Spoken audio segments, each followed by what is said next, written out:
Hello everyone, मैं बीना भट्ट आप सबका स्वागत करती हूँ अपने यूट्यूब चैनल इतिहास अध्ययन में। वैसे ये मेरा 29वां वीडियो है, पर अगर हम वैदिक सभ्यता पे देखें तो ये तीसरा वीडियो है। और आप सभी व्यूअर एवं सब्सक्राइबर को बहुत बहुत धन्यवाद। और जिन लोगों ने अभी सब्सक्राइब नहीं किया है चैनल, तो प्लीज़ आप लोग सब्सक्राइब कर लीजिए। और मैं वादा करती हूँ कि इसी तरह के मोस्ट इम्पॉर्टेंट क्वेश्चन जो कि आपके एग्ज़ाम के पॉइंट ऑफ व्यू से बहुत ही यूजफुल होंगे, मैं इसी तरह के मॉक टेस्ट लेके आती रहूँगी। डेली का डेली 10 क्वेश्चन ही सही, पर हम डेली का डेली मॉक टेस्ट जैसे अपलोड कर रहे हैं करते रहेंगे। और साथ में जो भी फैक्ट हम बताते हैं क्वेश्चन से, जैसे 10 क्वेश्चन हैं उसके साथ साथ जो ऑप्शन रहते हैं उससे जुड़े मैं जितने फैक्ट्स हो सकता है बताती हूँ। और आगे कोशिश करूँगी कि जितना अधिक से अधिक हो सके उस क्वेश्चन को और उस सभी ऑप्शन को मैं अच्छे से अच्छे डिस्क्राइब करूं। और जो भी आप उसमें डिफरेंसेस हों समझाने के लिए, चाहे तो जो भी चीज़ें हों कॉन्सेप्ट पूरी तरह से क्लियर करने की कोशिश करूँगी। तो आप लोगों ने अगर वीडियो को अभी तक नहीं देखा है तो प्लीज़ आप लोग जाएँ चैनल पे जाएँ, देखें वहाँ पे हमने क्या किया कि पहले के जो सारे वीडियो थे उसको एक प्लेलिस्ट बना दिए कंबाइंड। तो हमारा जो लिटरेरी सोर्स पे है या तो आर्कियोलॉजी सोर्स पे है या कहें कि प्री हिस्ट्री से है या अनुसंधान में जो विधियाँ होती हैं रिसर्च में उस पे है, और या ताम पाषाण पे, वो सब की प्लेलिस्ट एक कर दी है। और सिंधु सभ्यता से 7 वीडियो जो हैं उसको एक प्लेलिस्ट में कंबाइन कर दिया है। तो प्लीज़ आप लोग क्या कहते हैं, डेली के डेली जो मॉक टेस्ट अपलोड हो रहे हैं जो वीडियो, उसको देखते रहिए और अपना रिवीजन जो है वो कंटिन्यू रखिए। क्योंकि एग्ज़ाम अभी तक तो काफ़ी एग्ज़ाम टले हैं कोविड-19 की वजह से, पर अभी क्या है कि अब जो भी एग्ज़ाम होंगे तो लगातार कोई ना कोई एग्ज़ाम आप लोगों का पड़ता ही रहेगा। और वीडियो में जो भी क्वेश्चन हैं, ज़रूरी नहीं कि नेट जेआरएफ ही, अभी वनडे एग्ज़ाम में भी हिस्ट्री एक हमारा मेन पार्ट होता है जीएस के अंतर्गत, तो उससे जुड़े भी जो लोग हैं उनका भी अच्छा खासा रिवीजन होता रहेगा। तो चलिए आज का मॉक टेस्ट स्टार्ट करते हैं। आज के मॉक टेस्ट का हम पहला क्वेश्चन देखते हैं। पहला क्वेश्चन क्या है, कौशिकी या संख्यायन ब्राह्मण अधोलिखित किस वेद का ब्राह्मण ग्रंथ है? कौशिकी या संख्यायन ब्राह्मण अधोलिखित किस वेद का ब्राह्मण ग्रंथ है?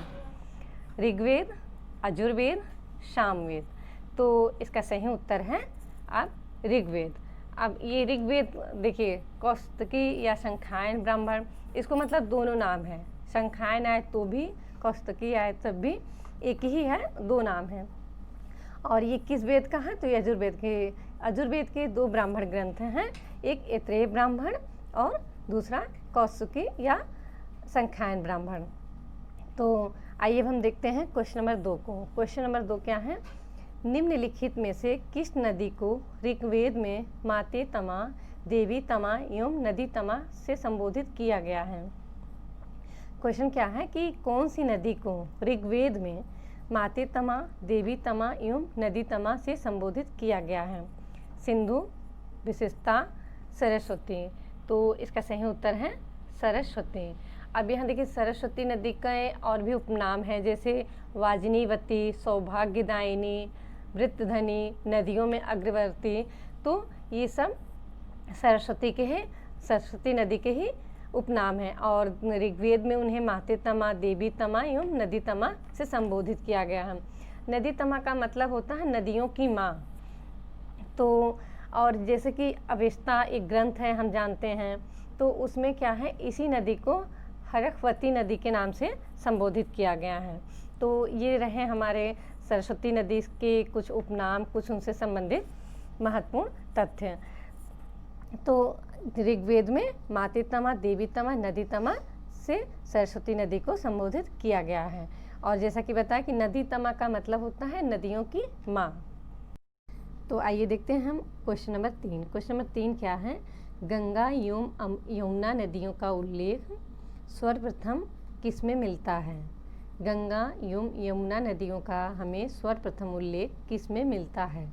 ऑप्शन है ऋग्वेद, अथर्ववेद, शतपथ ब्राह्मण। तो इसका सही उत्तर है ऋग्वेद। ऋग्वेद, ये जो ऋग्वेद का मंडल है 10वां मंडल। और ऋग्वेद में एक सूक्त आता है नदी सूक्त। नदी सूक्त में क्या है, 21 नदियों का नाम दिया गया। और नदी सूक्त में वर्णित जो है पहली नदी गंगा नदी है और अंतिम नदी जो है गोमती। गोमती मतलब गोमल नदी। तो गंगा एवं यमुना नदियों का उल्लेख हमें सर्वप्रथम किस वेद में मिलता है, ऐसा भी पूछ सकते हैं, या वेद का सिर्फ ऑप्शन में नाम दे दें तो ऋग्वेद में। और ये ऋग्वेद के नदी सूक्त में वर्णित है। तो आइए देखते हैं हम क्वेश्चन नंबर 4। क्वेश्चन नंबर 4 क्या है कि किस वेद में वेद पाठी ब्राह्मणों की तुलना बरसाती मेढकों से की गई है। किस वेद में वेद पाठी ब्राह्मणों की तुलना बरसाती मेढकों से की गई है। ऋग्वेद, यजुर्वेद, सामवेद। तो इसका उत्तर है ऋग्वेद। अब ये ऋग्वेद में है। अब ऐसे भी पूछ सकता है आपसे कभी कि ऋग्वेद का नाम दे दें, पर पूछ ले कि किस ऋग्वेद के किस मंडल में है, क्योंकि आप जानते हैं ऋग्वेद जो है पूरे 10 मंडल में है। और ऋग्वेद का जो 2 से 7वां मंडल है उसे क्या बोलते हैं, ऋषि मंडल बोलते हैं। और ये मंडल ही सबसे प्राचीन मंडल भी है। और अगर ऐसा पूछ ले कि किस मंडल में है, तो ये वेद पाठी ब्राह्मणों की तुलना मेढकों से जो की गई है यह ऋग्वेद के 7वें सप्तम मंडल में है। और अभी जैसे कि कल के वीडियो में मैंने एक क्वेश्चन था कि ये 10 राग युद्ध का वर्णन ऋग्वेद के किस मंडल में मिलता है, तो वह भी सप्तम मंडल में ही है। तो इसी तरह अगर मंडल पूछ ले तो सप्तम मंडल, वेद पूछ ले तो ऋग्वेद में। तो आइए देखते हैं अब हम क्वेश्चन नंबर 5। क्वेश्चन नंबर 5 क्या है, अस्पृश्य शब्द का प्रयोग सर्वप्रथम मिलता है शतपथ ब्राह्मण में, ऐतरेय ब्राह्मण में, तैतरीय ब्राह्मण में। अब यहाँ आप देखेंगे कि ऑप्शन है जो शतपथ ब्राह्मण, ऐतरेय ब्राह्मण, तैतरीय ब्राह्मण, ये किसी न किसी वेदों से संबंधित हैं और सभी ब्राह्मण ग्रंथ हैं। तो यहाँ पूछ रहा है कि किस में अस्पृश्य शब्द का प्रयोग सर्वप्रथम मिलता है, तो इसका सही उत्तर है शतपथ ब्राह्मण। अब यहाँ देखें कि शतपथ ब्राह्मण मतलब बहुत ही महत्वपूर्ण ब्राह्मण ग्रंथ है। अब अगर कह दें कि जैसे पूछ लेता है, एक क्वेश्चन एक बार बना था कि प्राचीन इतिहास के साधन के रूप में ऋग्वेद के बाद किसका स्थान आता है, तो वहाँ 2-3 ऑप्शन दे देंगे, ब्राह्मण ग्रंथ या उपनिषद दे देंगे। तो वहाँ पे भी सही एग्जाम जो वहाँ माना गया था क्वेश्चन को सही शतपथ ब्राह्मण को ही माना गया था। और शतपथ ब्राह्मण को लघु वेद, ऐतिहासिक वेद एवं ब्राह्मण साहित्य का मुकुटमणि भी कहा जाता है। और एकलव्य इसके लेखक थे। और जैसा कि फर्स्ट मॉक टेस्ट मैंने जो डाला है वैदिक साहित्य से रिलेटेड, तो उसमें मैंने इस एक क्वेश्चन बनाया था कि शतपथ ब्राह्मण के प्राचीन भाष्यकार कौन हैं, तो हरिस्वामी इसके प्राचीनतम इस पे उन्होंने भाष्य लिखा है। तो ये रहे शतपथ ब्राह्मण से कुछ महत्वपूर्ण तथ्य। और शतपथ ब्राह्मण से आप देखेंगे तो बहुत सारे फैक्ट हैं और तरह तरह के विभिन्न एग्जामों में इससे कई तरह के क्वेश्चन बने भी हैं। तो इसलिए आप लोग शतपथ ब्राह्मण से संबंधित जितने भी फैक्ट हों उसको अच्छे से स्टडी कर लीजिएगा, क्योंकि इससे काफ़ी क्वेश्चन कई बार पूछे गए हैं और बनते हैं और बनते रहेंगे एग्ज़ाम में। तो आइए देखते हैं अब हम क्वेश्चन नंबर 6। और इसीलिए मैं कह रही हूँ कि क्वेश्चन नंबर 6 से पहले मैं कहना चाहती हूँ कि अगर आप लोग वीडियो नहीं देखे हैं तो प्लीज़ कोई भी वीडियो मिस मत करिए, क्योंकि अभी आपने देखा कि जैसे शतपथ ब्राह्मण से संबंधित मैंने कई फैक्ट से इसमें हमने बात की। तो इसी तरह मैं अपने सभी क्वेश्चन में चाहे उससे संबंधित कोई ऑप्शन से संबंधित जो भी रहते हैं या उस क्वेश्चन से संबंधित जितने हो सकते हैं फैक्ट कोशिश करती हूँ। और आगे मैं और भी कोशिश करूँगी कि अच्छे से एक्सप्लेन करूँ, जिससे आप लोग को उससे जुड़ा जो भी जितने भी हो सके कॉन्सेप्ट क्लियर रहें। तो आप लोग वीडियो को मिस मत करिए। डेली की डेली अपलोड होते हैं वीडियो, और वीडियो बहुत बड़ा नहीं होता, 10 क्वेश्चन का वीडियो होता है। आप 10 मिनट का समय दीजिए और वीडियो को डेली देखिए, और एक बार नहीं आपको टाइम मिले तो 1 से 2 बार देखिए, जिससे कि आपका जितने भी क्वेश्चन हैं एक पूरी तरह से आपको एकदम से दिमाग में, माइंड में सेटअप हो जाने चाहिए। तो क्या है कि आप 1 से 2 बार देखते हो किसी चीज़ को, बार बार रिपीट करिए तो वो हमारे एकदम से माइंड में बैठ जाता है। तो आप लोग वीडियो को देखते रहिए, और जैसा कि मैं वादा करती हूँ कि इसी तरह के क्वेश्चन मैं आप लोगों के लिए लेके आती रहूँगी। तो आइए देखते हैं हम इस मॉक टेस्ट का हम छठा क्वेश्चन क्या है कि किस ब्राह्मण ग्रंथ के अनुसार पत्नी से विहीन पुरुष यज्ञ करने का अधिकारी नहीं होता है। क्वेश्चन क्या है कि किस ब्राह्मण ग्रंथ के अनुसार, पत्नी से विहीन पुरुष यज्ञ करने का अधिकारी नहीं होता है। ऑप्शन है आपके देखिए शतपथ ब्राह्मण, ऐत्रेय ब्राह्मण, तैत्रीय ब्राह्मण। तो इसका जो सही उत्तर है तैत्रीय ब्राह्मण है। और ये जो है ब्राह्मण ग्रंथ, चाहे आप शतपथ ब्राह्मण हो चाहे तैत्रीय ब्राह्मण हो, ये किसके हैं? या हमारे यजुर्वेद के संबंधित ब्राह्मण ग्रंथ हैं।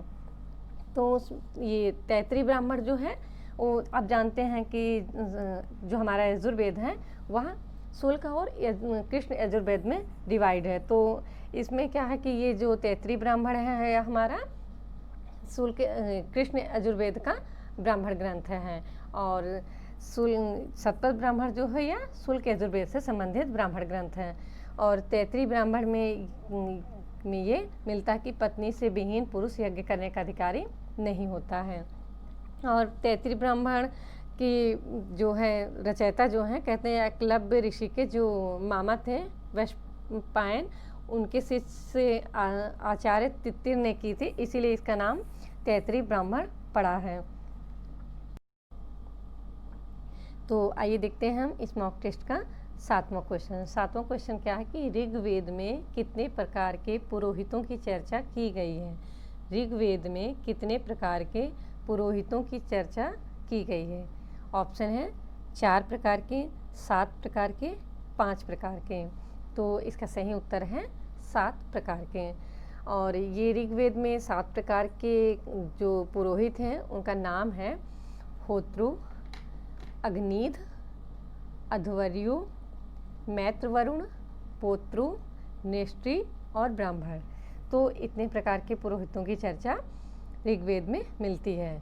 तो ये क्वेश्चन अगर ऐसे आएगा कि कितने प्रकार के पुरोहितों की चर्चा की गई है, तो 7 प्रकार के, या हो सकता है कि 7 प्रकार के हैं और 4 ऑप्शन दे दें, उसमें से एक कोई और नाम दे दे और इसमें से 3 नाम दे दे, उसमें कह दे कि इसमें से कौन सा नाम सही नहीं है।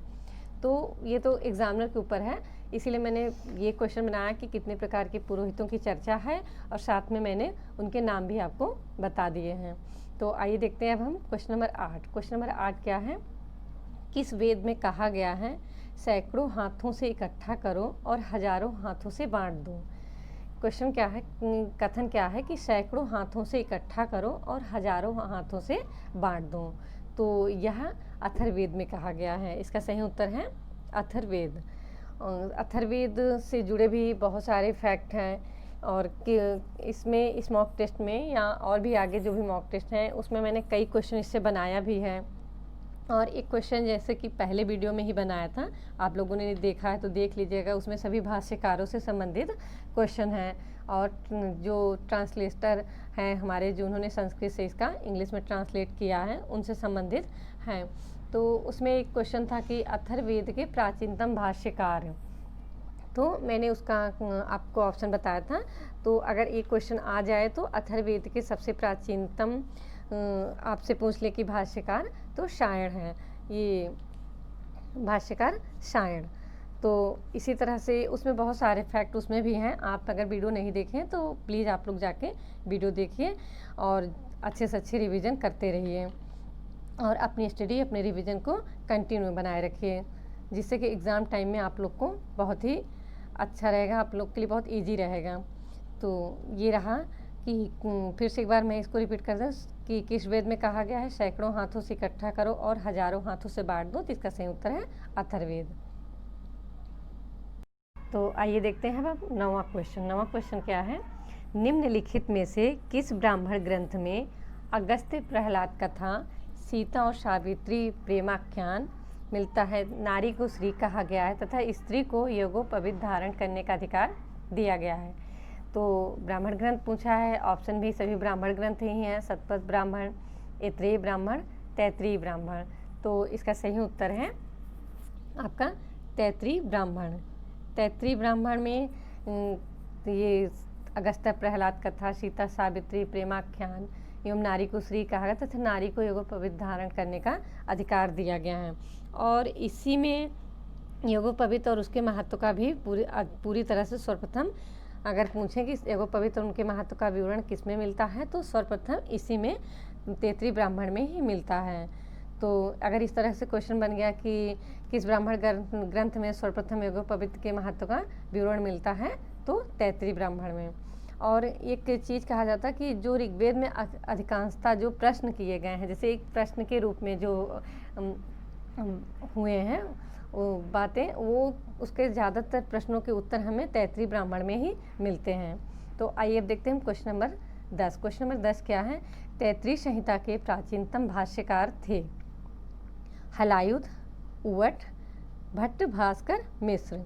अब यहाँ देखिए कि ये अभी जो हमारे 11वीं शताब्दी के 10वीं से 12वीं शताब्दी के ज़्यादातर शासनकर्ता थे, जैसे चाहे सेन वंश के थे, चाहे तो ये चहमान वंश थे, गढ़वाल वंश थे, इनसे संबंधित इन सब के समय के ये जितने भी हैं उन्हीं का नाम है। चाहे हलायुध हलायुध थे तो ये लक्ष्मण सेन के दरबार में, सेन वंश के शासक लक्ष्मण सेन के दरबार में थे।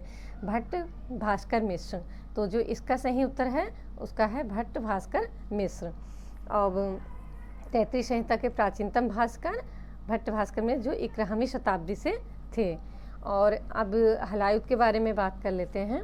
जैसे इनसे भी जुड़ा क्वेश्चन आ सकता है कि इन्होंने किस संहिता पे भाष्य लिखा है, तो इन्होंने काण्व संहिता पे अपना भाष्य लिखा, तो जिसका नाम था ब्राह्मण सर्वस्व।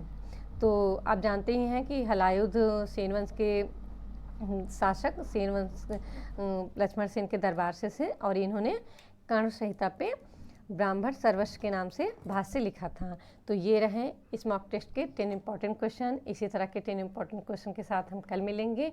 और आप लोग प्लीज़ वीडियो को देखते हैं, अगर आपको वीडियो पसंद आती है तो प्लीज़ लाइक और कमेंट करें। आप सबका बहुत बहुत धन्यवाद।